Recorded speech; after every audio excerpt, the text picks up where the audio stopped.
Eita, era Sara antes, né, Sara? Que eu sou assim, mulher. No final você vem. Vamos orar por Joanis, querido. Vamos orar por eles.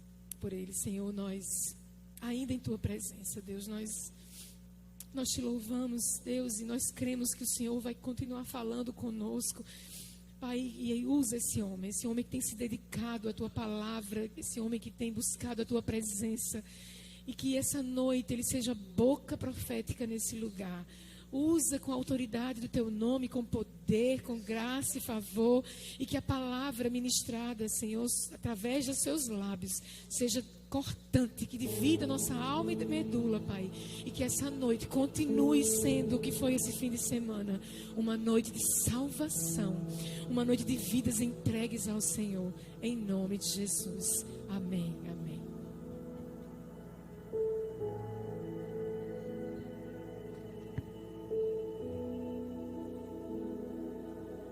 Quero saudar os amados irmãos com a gloriosa paz do Senhor Jesus, amém?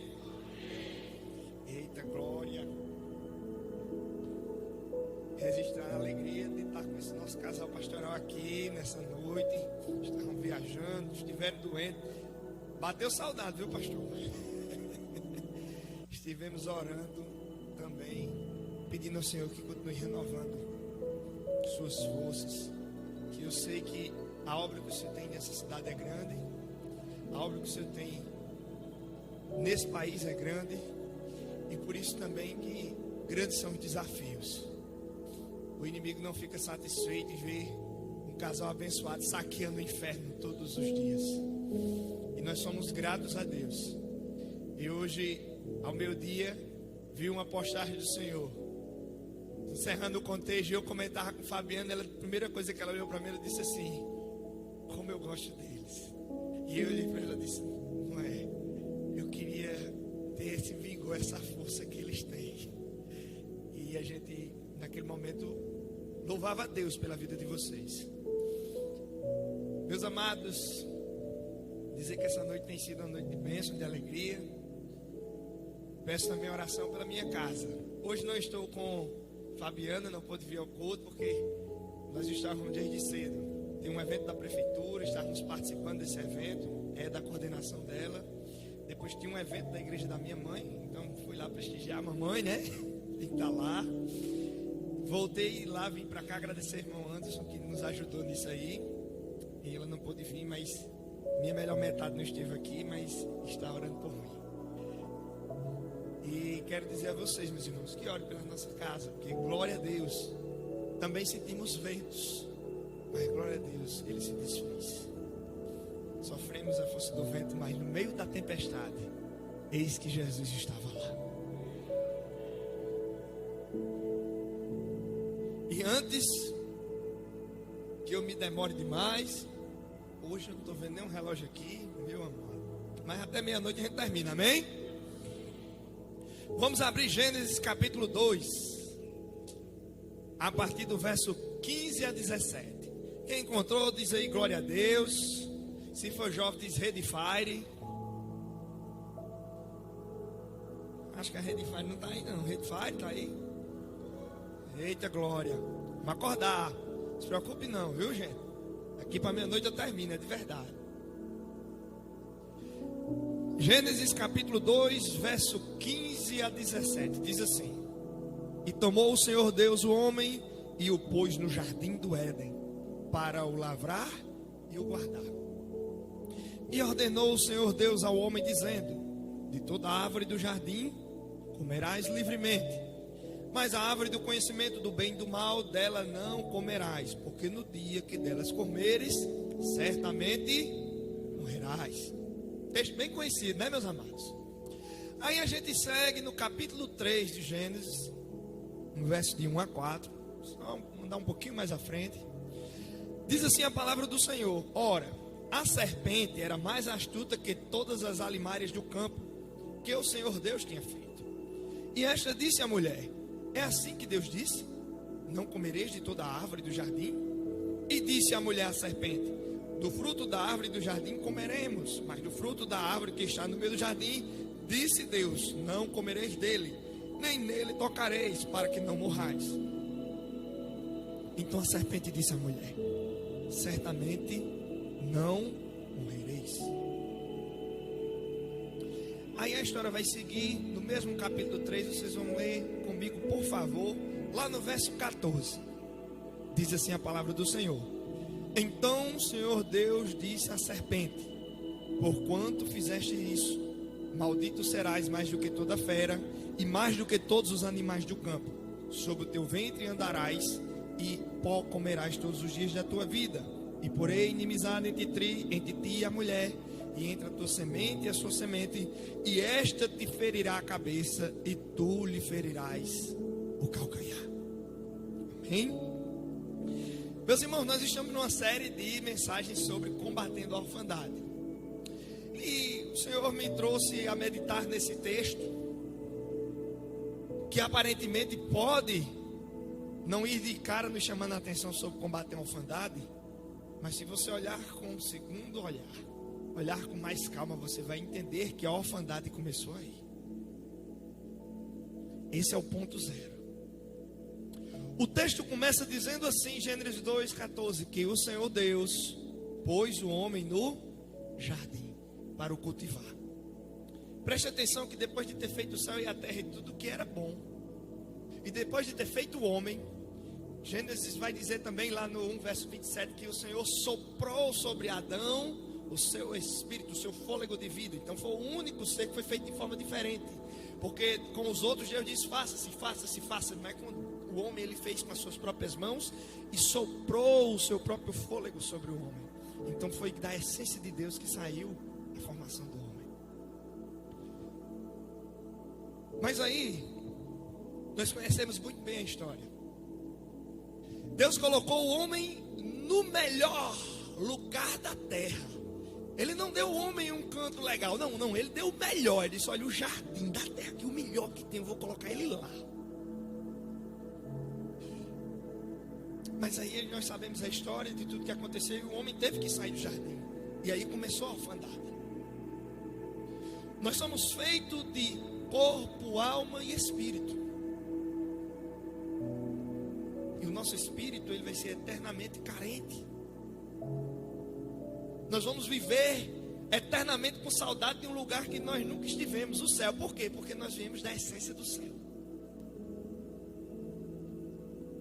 E nos nossos dias, aquela orfandade de Adão, ela foi crescendo séculos e séculos, até os dias de Noé. Foi necessário que o Senhor exterminasse a humanidade, retornando a partir da família de Noé. Mas depois da família de Noé não foi diferente. Nós sabemos a história até os dias de hoje. E cada vez mais essa orfandade, ela vai se avolumando e se acrescentando, e virou uma verdadeira epidemia no meio da humanidade.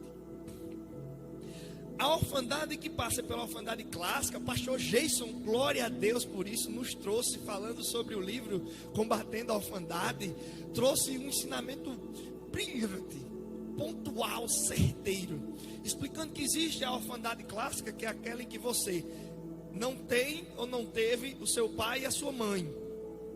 Existe a orfandade traumatizante, é aquela em que você teve pai e mãe, mas é talvez até melhor que não tivesse, porque você sofreu amarguras tão grandes, que passam desde ritos diários de exploração verbal, agressões verbais, até abusos sexuais.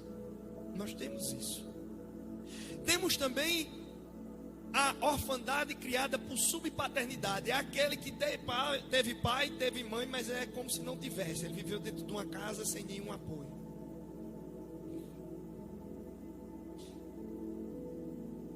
E teve a orfandade espiritual. É aquela que todos que têm o corpo estejam padecendo totalmente a ponto de definhar. Quanto mais você combater essa orfandade espiritual, mais distante você estará das hostes do maligno.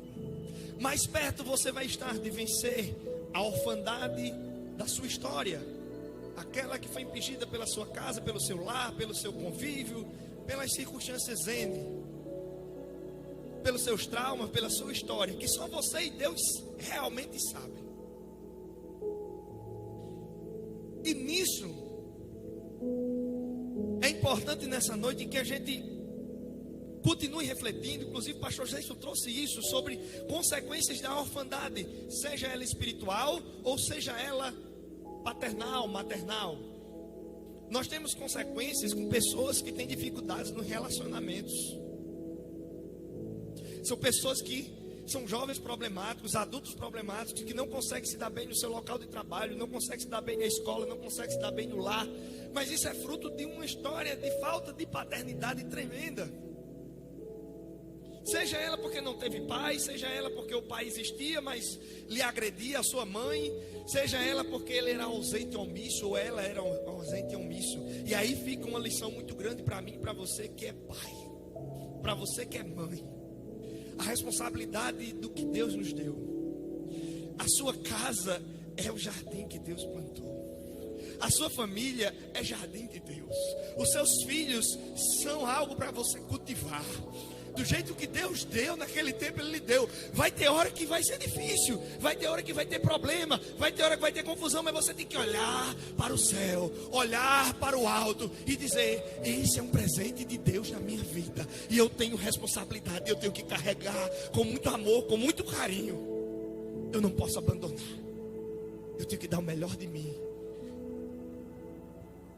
Para a gente combater a baixa autoestima que muitas pessoas têm, complexo de inferioridade, sentimento de rejeição, ansiedade, sentir-se abandonado, culpa, sentimento de que está sempre humilhado. A pessoa olhou para você, disse bom dia, mas para você aquele bom dia foi um deboche.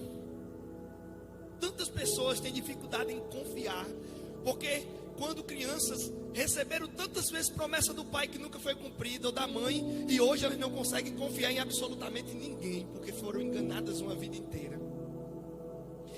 Uma busca eterna afetiva, para se sentir, para se encaixar em qualquer lugar, ela se sujeita a qualquer situação para conseguir sentir um pouco de atenção, fruto de um sentimento que provoca em você ciúme excessivo.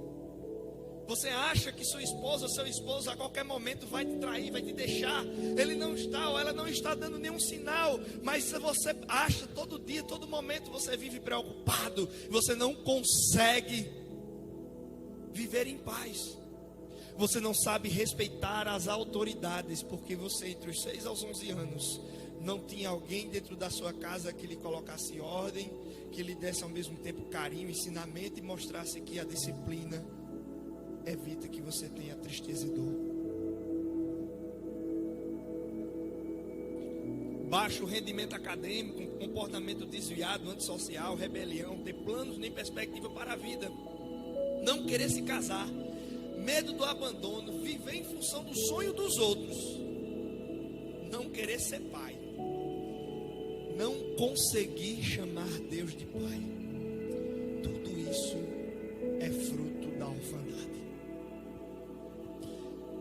E para combater esse sentimento, meus irmãos, primeiro é entender que a origem dela está lá no jardim, na queda. E você entender que se você teve um pai, biologicamente falando, que te abandonou, se você teve uma mãe que biologicamente te abandonou, ou que era presente, mas que não era omisso ou omissa, se você teve um pai ou uma mãe que te magoou, que te maltratou, lembre-se, a natureza dele é caída assim como a sua. Ele não é o algoz, pelo contrário, ele é tão vítima da história que vem se repetindo ao longo, talvez, dos séculos na sua família, ao longo da história. Ou talvez nem tenha sido o pai, a mãe, foi um caso esporádico da vida dele, mas com certeza não veio da essência dele, mas sim daquilo que o pai das trevas, que o primeiro órfão, o verdadeiro e único órfão, o pai da mentira, lançou sobre a vida dele. E você, que está aqui nessa tarde, noite, foi convidado pelo Senhor para ser um divisor de águas. Porque não importa qual é essa história, vai acontecer aquilo que está em Filipenses 3, olhando para a frente. Eu sigo, esquecendo das coisas que ficaram para trás.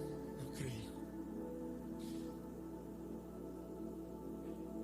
Mas para isso a gente precisa primeiro entender o que está em Gênesis 2,15, que Deus tomou o homem e o pôs no Éden, no que tinha de melhor. Deus é Pai maravilhoso. Apesar de todas as dificuldades, de onde você está tendo que cultivar, aquele jardim foi Ele que te deu. Se esse jardim, se esse lugar que você está, não é fruto de uma desobediência expressa da voz do Senhor, saiba, ainda que aquele lugar esteja difícil, foi Deus que te deu. E Ele tem um propósito contigo naquele lugar. E Ele não vai te desamparar. Eu já falei aqui a vocês que esse texto começa dizendo o Senhor. E aí é uma coisa interessante, porque em todo o Antigo Testamento você não vai ver o nome de Deus. Primeira coisa que vão me perguntar, mas não é Jeová não? Yahvé? Bom, eu já expliquei, não foi para quem vem por culto das 5 da tarde, eu já tive a oportunidade de explicar. O nome Deus, em hebraico, o Antigo Testamento é escrito todo em hebraico, é representado por um tetragrama, 4 letrinhas, consoantes, ou seja, não tem vogal. Y, H, trazendo para as nossas letras, certo? Y, H, V, H. É impronunciável. O judeu, inclusive, não pronuncia, diz que é uma afronta. Nós, os teólogos por aí, e nós que acompanhamos os teólogos, entendemos que tem que ter uma pronúncia. Então, vamos supor, aí começou a suposição. Bota um I aqui, então fica Yahvé. Não, bote um E na frente, então fica Jeová. Mas de fato não existe um nome específico para Deus no Antigo Testamento. Então ele é mais conhecido pelo seu título, Senhor, Senhor, Senhor. Por isso que se tem tanto a expressão Senhor no Antigo Testamento. Mas tem uma coisa interessante, que Moisés, na sua identidade bem resolvida, Moisés poderia ter se criado dizendo, eu não vivi com meu pai. Ai, eu estou aqui no faraó, mas o faraó só olha para o meu outro irmão. Não, ele tem identidade bem resolvida. Ele diz, eu sei quem é meu pai. Eu sei quem é o teu querido. E aí quando ele se encontra no deserto, que Deus aparece para ele, ele diz, vai lá Moisés, agora eu vou te enviar. Aí ele diz, tudo bem, eu vou. Agora como é que eu vou te chamar, Senhor? Eu vou dizer que eu estou indo em nome de quem? Aí ele diz, diga que eu sou, te mandou. Porque eu sou o que eu sou. Mas aí, quando a gente vai estudar com mais detalhe lá na teologia, aí tem uma coisinha mais bonita ainda aqui. Eu sou, lá no hebraico, não está no tempo presente. A forma hebraica que está escrito lá é tempo futuro. Então quando Deus olhou para Moisés, ele não disse eu sou. Ele disse assim, Moisés, vá lá, porque eu serei o que for necessário ser. Eu serei o que serei. Sabe o que é que Deus está dizendo para Moisés? Ele disse para mim, disse para você aqui nessa noite. Meu filho, não importa. Não importa o tamanho do problema, não importa qual é a situação, não importa qual foi a sua história, não importa como você chegou aqui. Não importa como é que você vai sair daqui. Agora saiba de uma coisa, eu serei exatamente aquilo que você precisar que eu seja. Não é o que você quer que eu seja, mas é aquilo que você vai precisar realmente que eu seja. É futuro. Ele se transforma naquilo que nós precisamos, segundo a vontade dele, que é boa, perfeita e agradável. Deus é o Pai que o mundo precisa e que você também precisa. É por isso que no verso 2, capítulo 2, do verso 16, aí de Gênesis está dito assim: de tudo comereis, mas do fruto da árvore proibida não comereis, porque certamente morrerás. Segunda coisa que a gente precisa entender: Deus só nos dá frutos bons. Tem fruto que às vezes a aparência dele não é boa, mas deixa ele apodrecer, cair na terra, rega ele para ver que árvore vai dar. Todos os frutos que Deus nos dá são bons. 2. Deus nunca quis que nós conhecêssemos o mal. Então, se você coloca na conta de Deus as suas dores, as suas angústias, o que você viveu até hoje, esqueça. Esse não foi a vontade de Deus. Esse não foi o propósito de Deus. Deus nunca quis que o homem vivesse os maus desse tempo. Agora, devido à queda, ele saiu do jardim. E ao sair do jardim, ele foi lançado e sujeito a todas as dificuldades que vivemos nessa terra. A morte da mente e do espírito são fruto da desobediência. E tem uma coisa importante aqui. Deus deu para Adão e Eva o quê?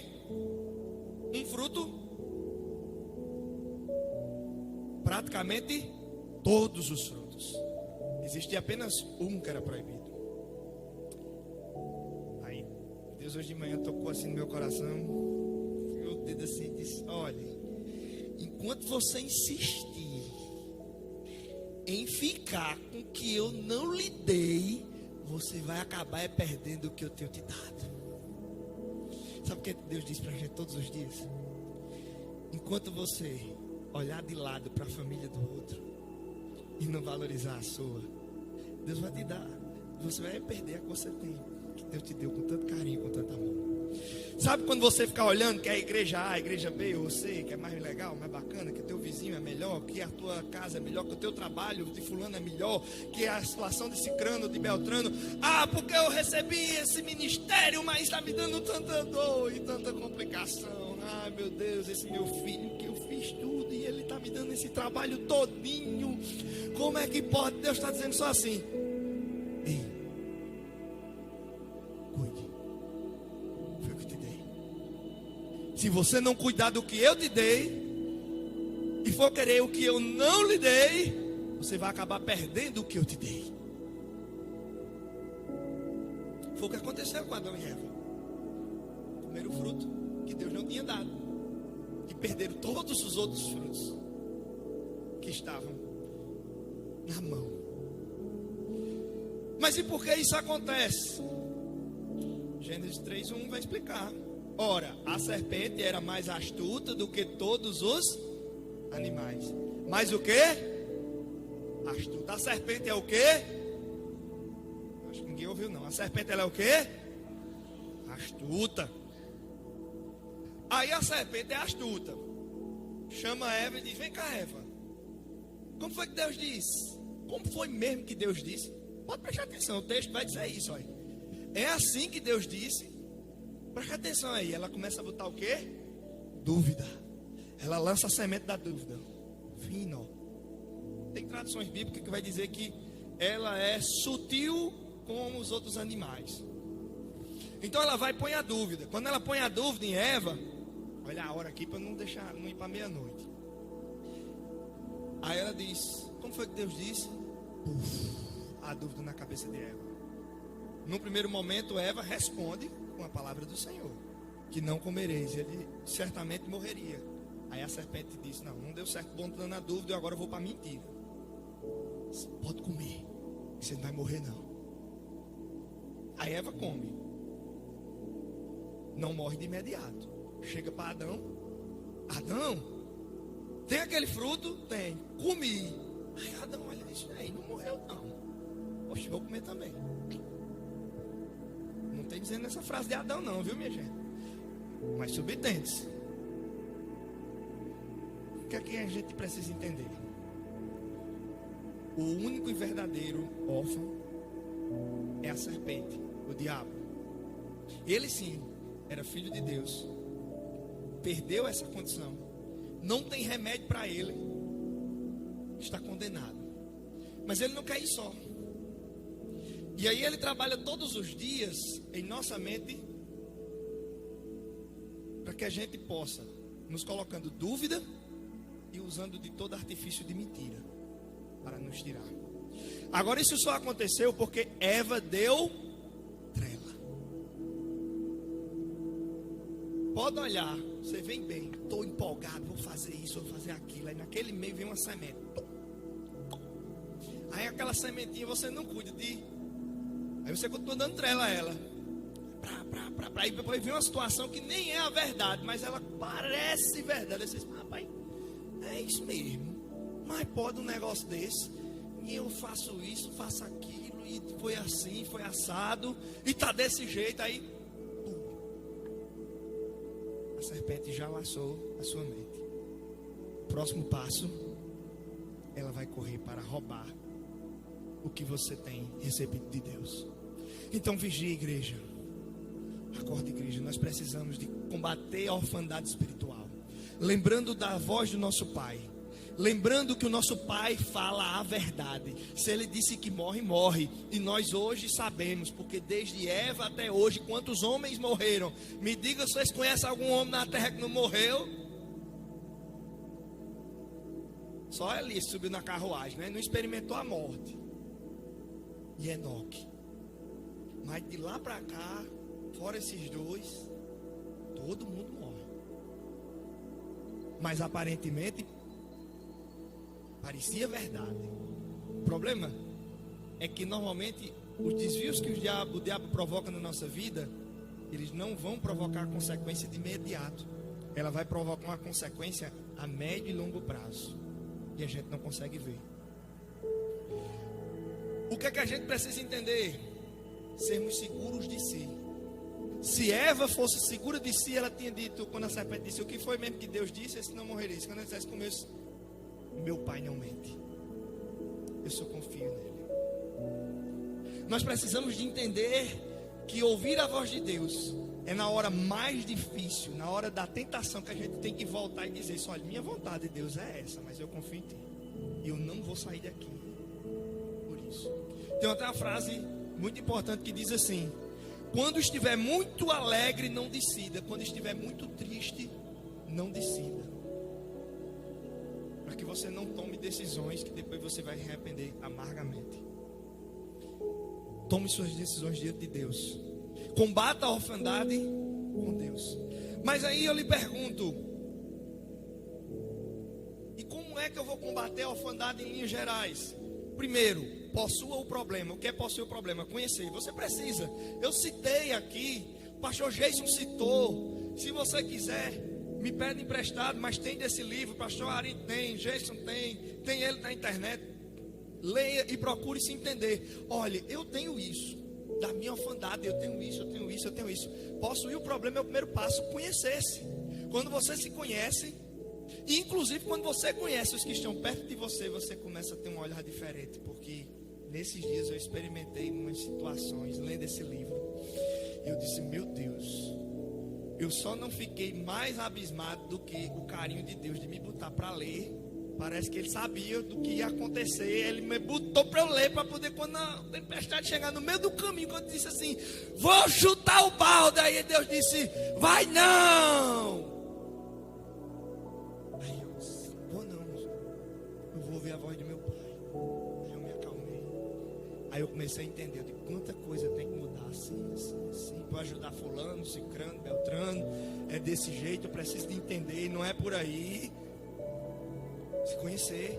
E isso ajudar a conhecer o próximo, para você poder ajudar. Aí, depois disso, você tem que entender que você precisa de perdoar. Depois você tem que buscar a sua vitória interior, através de Cristo Jesus. Andar com alguém que possa te aconselhar verdadeiramente para o que é bom. Porque pode ter certeza de uma coisa, meu irmão, para te jogar no precipício é daqui para ali. Escolha com quem você vai tomar conselho. Mas saiba, da quinta e mais importante coisa: Deus não te abandona. Ele é Pai. Ele é a solução. Sabe como é que Ele é a solução? Olha só que história. Abraão faz o desmanter. Ele tem um filho com uma escrava, combinado com a esposa. Depois dá a maior confusão, nasce Ismael, dá a maior confusão dentro da casa dele, está lá o tumulto.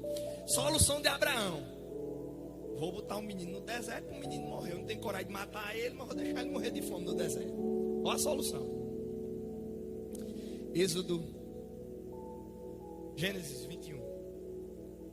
Mas o Senhor disse assim: Agar, não se desespere. Eu ouvi o choro do menino. O Senhor está dizendo assim: filho meu, filha minha, não se desespere. Eu escuto o teu choro. Eu escuto tuas lágrimas. Aí ele faz a promessa: eu vou dar um jeito.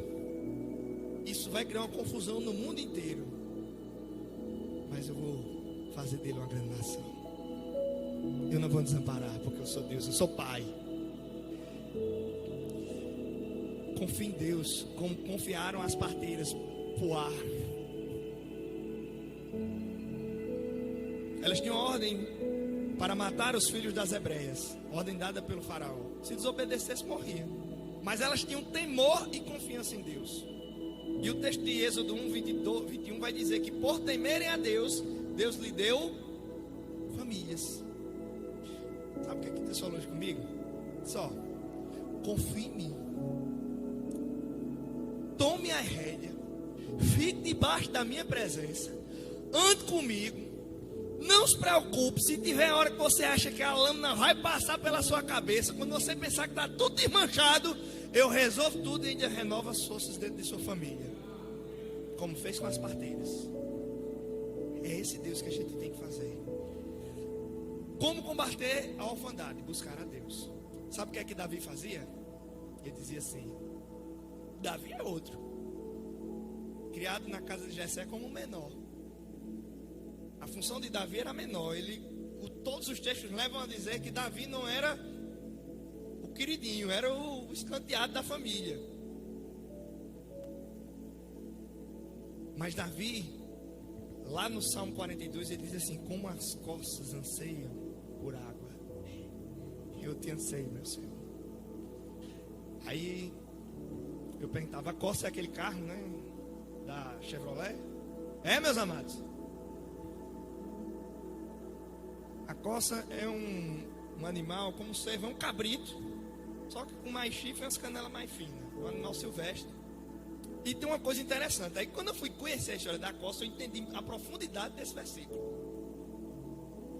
A Corsa, quando ela está querendo trocar os pelos, ela começa a ficar com um mau cheiro. E ela precisa trocar os pelos para poder ter pelos novos e aguentar o inverno. E ela fica com um mau cheiro.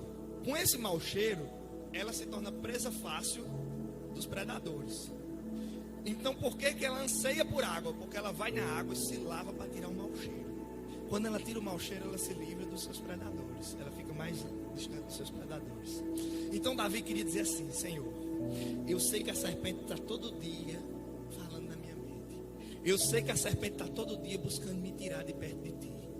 Eu sei, meu Pai, que todos os dias tem lutas, tem dificuldades, tem coisas que me levam a me abalar. Mas, Senhor, assim como a corça anseia por água, eu anseio a me lavar na tua presença, me lavar na tua presença, mergulhar nas tuas águas, Senhor, para que eu possa, ó Pai, cada vez mais estar livre dos meus predadores, graças a quê? A tua presença.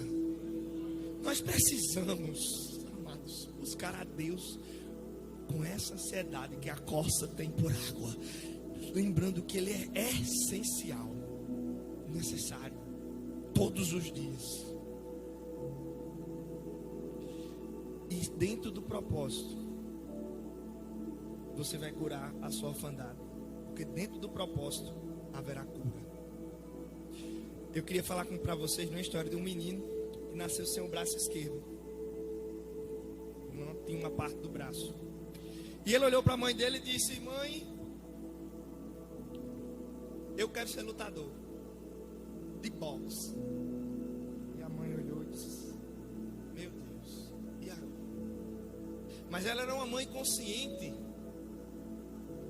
de que ela não poderia criar sentimento de orfandade no seu filho. Ela foi na escola, conversou sobre inclusão, pediu ao professor que desse a oportunidade de treinar, explicou a dificuldade dele e ele começou a treinar.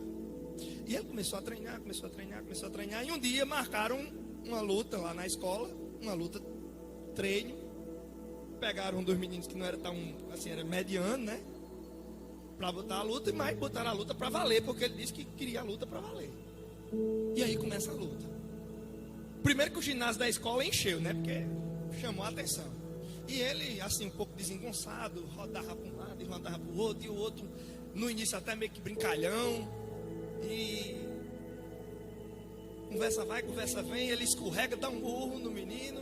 E lá vem, leva um murro também, mas daqui a pouco se levanta. Quando menos espera, ele vê o menino desconfiado. Pega desatento e puf, dá um murro, puf, dá outro, puf, dá outro, puf, dá outro. Vence a luta. É aquela zoada na escola, tal. Chamaram ele logo para dar entrevista na rádio para ele contar como foi isso. E aí o radialista olha para ele e diz assim: como foi que você...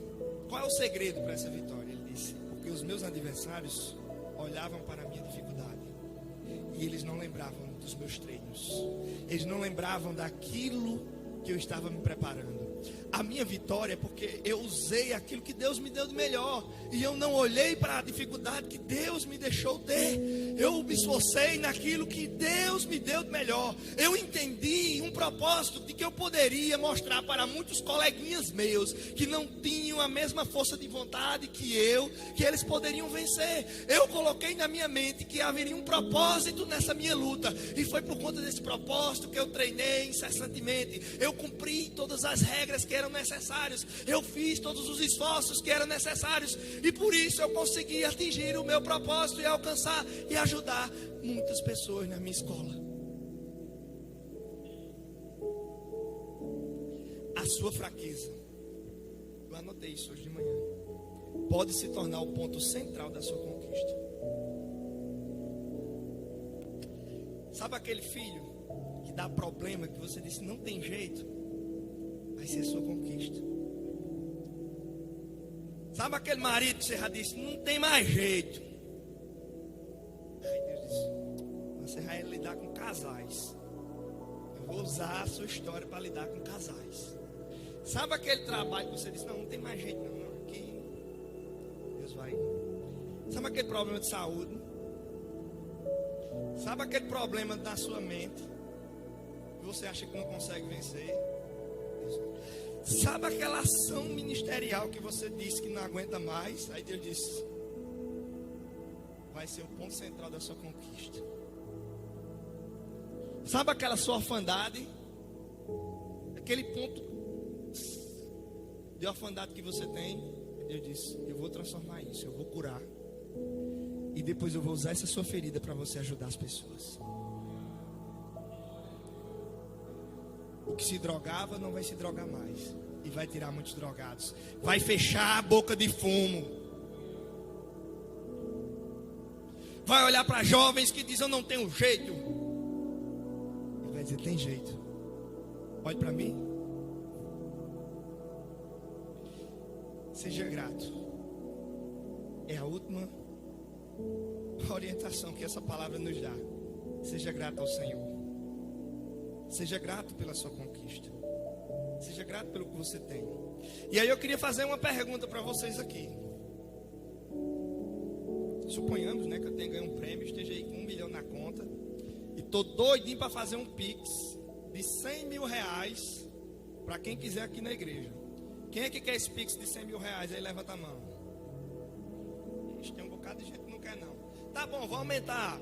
Um Pix de 500 mil reais. Quem quer? Pouca gente demais. Não, vamos melhorar. Pronto, eu vou dar logo o dinheiro todinho. 1 milhão de reais, quem quer? O Pix de 1 milhão de reais, agora, nesse instante. Levanta a mão aí quem não quer, por favor. Edvacim não quer, você não quer? Pronto, tem 2 aqui que não quer. Daqui a pouquinho eu vou perguntar por quê. Agora tem uma condição para todo mundo que quer. Vocês 2 ficam de fora, viu? Já não quer, né? Agora tem uma condição. Vocês vão receber esse 1 milhão agora de noite, mas amanhã vocês não vão acordar. Agora vamos de novo, viu? Eu vou botar na lista aqui para a gente tentar fazer o Pix. Quem quer? Mesmo que não vai acordar. Certo. Toda regra tem que ter sua exceção. Você quer 1 milhão, sabendo que bota ele na conta, amanhã não acorda. Tá com muita conta, viu, meu irmão? Misericórdia. Brincadeira, né? Meus amados, a grande maioria não quer. Aí eu vou lhe dizer, Mas vamos imaginar aqui, você recebendo agora um Pix de 1 milhão. Aí você está numa alegria. Era o último dente todinho, na alegria, uma coisa boa. Mas se for para perder a vida, você não quer. Por quê? Porque sua vida vale mais do que 1 milhão. Amanhã de manhã, creio que todos, torça a Deus por todos, vão acordar com algo que nem por 1 milhão de reais agora de noite vocês trocariam. Mas será que vocês vão agradecer o Pai amanhã de manhã? Será que vocês vão agradecer e dizer: Pai, obrigado. Eu sei que eu vou ter que enfrentar isso ou aquilo outro hoje, mas obrigado, Jesus. Estou vivo, estou com saúde, tenho família, tenho você, meu Pai, tenho tu, Senhor, como meu Pai. Aí o remédio para combater a orfandade entra: gratidão. Sem gratidão é impossível agradar a Deus. Porque Deus, desde a serpente, capítulo 3 de Gênesis, ele já disse: primeiro, eu vou colocar inimizade entre a mulher e a serpente. Aí depois ele diz: e olhe, da semente da mulher eu vou mandar que a serpente pode até morder o pé dele, o calcanhar dele. Agora ele vai pisar a cabeça da serpente. Este prometido era Jesus de Nazaré, nascido de mulher, homem segundo a carne e filho de Deus segundo o Espírito. É a maior prova do amor de Deus por nós. Ele pegou seu único filho e deu para morrer na cruz, porque ele sabia que ao terceiro dia ele venceria a morte, pisaria a cabeça da serpente, rasgaria o véu do templo, daria acesso ao homem e seria Senhor de nossas vidas. Nos colocaria como filhos de um pai, e um pai maravilhoso que não erra. E sabe o que eu acho mais interessante? Quando a gente vai dar umas viajadas aqui na palavra do Senhor, aí a gente vai descobrir. Em Isaías 63 tem uma profecia do Senhor, 63 verso 16, onde Isaías diz assim, vou ler aqui para eu dizer exatamente do jeito que está lá: mas tu és nosso pai, ainda que Abraão não nos conhece, Israel não nos reconhece, tu, ó Deus, é nosso pai, nosso redentor, desde a antiguidade é o teu nome. Profeticamente Deus estava dizendo assim: olha, no Antigo Testamento mandei escrever meu nome de um jeito que não dá nem para pronunciar. Agora deixa eu dizer, profeticamente, sabe qual é a minha vontade? Eu só quero ter um nome: Pai. Ele estava dizendo aí em Isaías: eu só quero que vocês me chamem de Pai. Eu guardei meu nome o tempo inteiro para que vocês me pudessem me chamar pelo título Pai. Eu não quero ser só Senhor. Eu quero ser Senhor, mas eu quero ser Pai. Por isso que eu mandei filho morrer por você, para que você fosse meu filho também, porque eu quero ser Pai. Eu quero ser Pai. Quer ver mais? No Antigo Testamento, quando Moisés perguntou a ele o que é que ele seria, ele disse: eu sou no futuro, então eu serei o que serei. Mas quando Jesus, lá em João, ele usa as expressões eu sou, ele usa a expressão eu sou, lá no grego, no tempo presente. Jesus está dizendo assim: olha, tudo aquilo que o Pai disse que seria, eu sou. Ei, eu sou tempo presente, eu estou aqui hoje. Eu não sou uma promessa, eu sou uma verdade. Eu não sou um futuro, eu sou o agora. Eu estou passando por aqui. Aí sabe o que Jesus disse assim? Ele disse: ei, se você está com fome, sede de justiça, se sua alma está abatida, eu sou o pão da vida para alimentar vocês. Ei, é hoje. Se você está com fome, se você está pensando que está desesperado, está nas trevas, eu sou a luz do mundo. Eu sou a luz do mundo. Aí Jesus olhou e disse assim: e se você estiver perdido, não souber para onde vai, ei, eu sou o caminho, a verdade e a vida. Aí ele diz assim: você está se sentindo tão triste, tão abatido, tão sozinho. Eu sou o bom pastor, eu cuido de você. Eu dou a minha vida pelas ovelhas e quero que vocês escutem a minha voz. Aí ele diz assim: mas se você está achando que está tudo perdido, você não tem mais nem vontade de viver, você quer morrer, saiba que eu sou a ressurreição e a vida. E quem crê em mim, ainda que morra, viverá. Aí ele vai lá na frente e termina dizendo assim: eu sou a videira verdadeira e vocês são os ramos, e o meu pai é o agricultor. O agricultor passa, para, ajeita, bota adubo e faz a semente crescer. Ele é pai, pai maravilhoso. É um pai que cumpre os seus propósitos. É um pai que fala a verdade. É um pai que sabe o que é melhor para nós. É um pai que faz aquilo que é necessário ser feito. Ele é exatamente aquilo que precisa ser. Quando o mundo precisava de um homem que não pecasse, que fizesse exemplo, ele mandou o seu próprio filho, mas ele foi o que era necessário ser. E é esse Deus maravilhoso, conselheiro, Deus forte, Pai amoroso, que hoje diz aqui: lance sobre ele todas as suas angústias. Lance sobre ele todo sentimento de orfandade. Ah, Senhor, você vai orar hoje, ainda antes de dormir, e vai lançar sobre ele. Dizer: ah, Senhor, eu me conheço nisso, minha dificuldade é essa, aquela, mas eu estou entregando hoje nas tuas mãos. Eu sei em quem tenho crido. Eu sei o Pai. Eu sei o Pai que eu tenho. E esse Pai não nos abandona. Olhe, ele é tão lindo que eu não gosto muito dessas coisas não. E gosto também um pouquinho. Mas há uns dias desses deu uns ventos lá em casa. Eu estava no meu trabalho, aí eu fiz uma oração e disse assim: Senhor, mas Pai, eu não quero muita coisa não. Eu quero só ouvir sua voz nessa manhã. Aí deu 2 minutos, uma pessoa bateu na porta do escritório.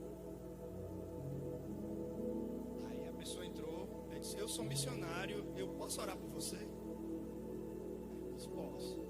Aí ele começou a orar e disse: Deus mandou você se aquietar, se acalmar, e orou, e foi embora. Eu disse: sim, mas o senhor veio resolver a coisa? Ele disse: não, eu vim só orar por você. E foi embora. Eu fiquei me acabando em choro, né? Ele é Pai. Aí pronto, eu disse: obrigado, Jesus. Ele é Pai. Ele é aquele que escuta o choro do menino no deserto. Ele alimenta, ele dá esforço, ele vê tudo. E que o Senhor possa aplicar em nosso coração. Vamos combater a orfandade espiritual.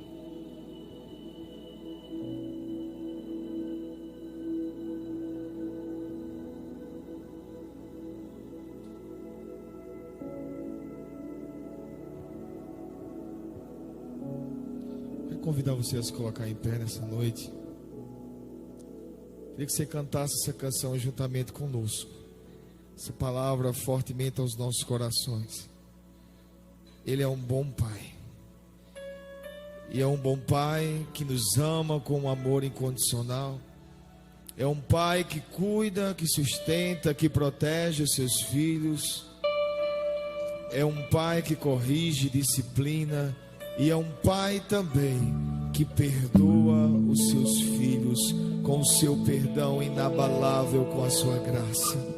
Ele é um bom Pai. Eu queria que você fechasse seus olhos e cantasse essa canção.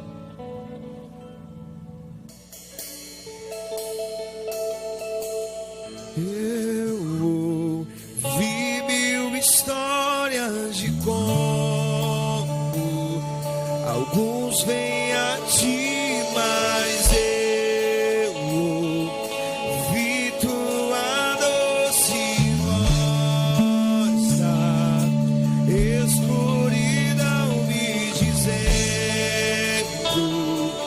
que se agrada de mim, que nunca estou só. Declare: tu és o bom, bom Pai. É quem tu és. Quem tu és, eu sou amado.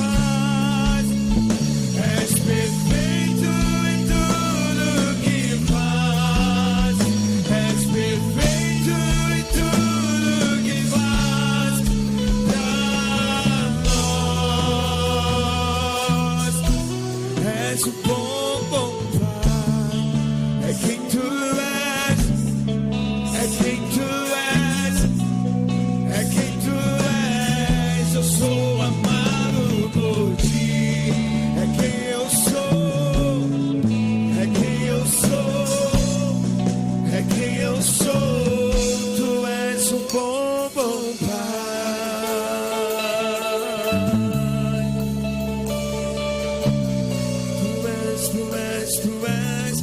Tu és um bom, bom Pai.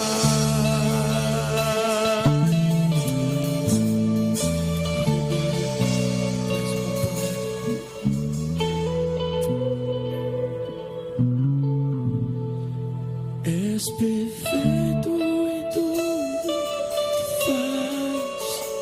És perfeito, perfeito. És perfeito.